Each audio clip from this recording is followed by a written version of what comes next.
Now let me ask you something. What if Avengers Doomsday doesn't start with a battle? It starts with a knock on the door. Just one man standing in front of Steve Rogers. And that man is Doctor Doom. Because if Marvel wants Doomsday to hurt us, this is exactly how they would begin. Avengers Endgame ended with Steve Rogers happy, old, peaceful, finally at rest. And now, years later, Avengers Doomsday is coming. Same Avengers titles, same Russo brothers. That can't be a coincidence. Marvel will not move forward now without first looking back. And if Endgame closed Steve's story, Doomsday might reopen it. But not in a heroic way, in a terrifying one. Now here is something you might forget. Steve Rogers isn't just a soldier, he is a symbol. He represents hope, choice, doing the right thing even when it hurts. If Doctor Doom wants to break the Avengers, he doesn't start with Thor, he doesn't start with Hulk, he starts with Steve. Because breaking Steve means breaking the idea of the Avengers. And what's the easiest way to do that? You don't hurt Steve, you hurt his family.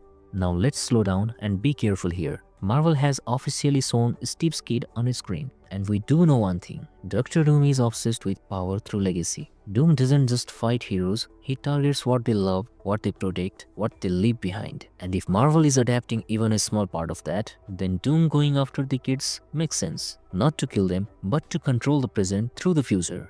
Imagine Doom saying, "You saved the world once, Steve. Now help me rule it, or watch it burn." That's not a villain speech, that's blackmail. Here is where Avengers Doomsday gets interesting. Doctor Doom doesn't think he's wrong. He truly believes the multiverse is broken, heroes make emotional decisions, free will creates chaos. And after Loki Season 2, after timelines collapsing, after Kang variants everywhere, can you really say he's completely wrong?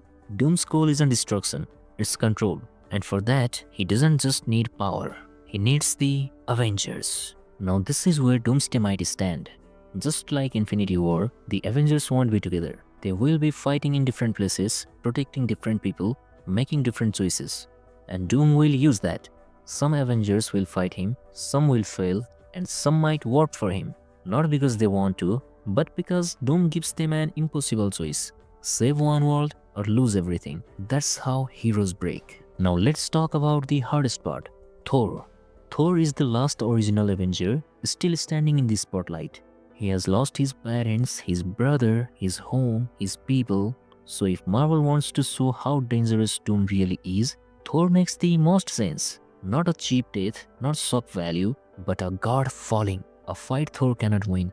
A moment that tells us, if Doom can kill a god, what chance does anyone else have? That death wouldn't just raise stakes, it would terrify the audience. Now what could be the climax? So I think Avengers Doomsday doesn't end with victory. Just like in Infinity War, it ends with loss. Doom achieves his goal, the multiverse collapses into one fractured reality, and from that destruction, Battleworld is born. Not as a final reveal, but as a horrifying consequence.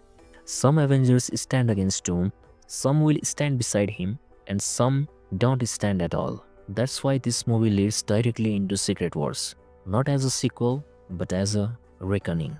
So Avengers Doomsday isn't about Doctor Doom, it's about heroes being pushed too far, choices with no right answer, and the cost of saving everyone. Endgame asks, what are you willing to sacrifice? Doomsday will ask, what if sacrifice isn't enough? And that's why this movie will hurt, because it's not the end of the MCU, it's the moment the MCU breaks.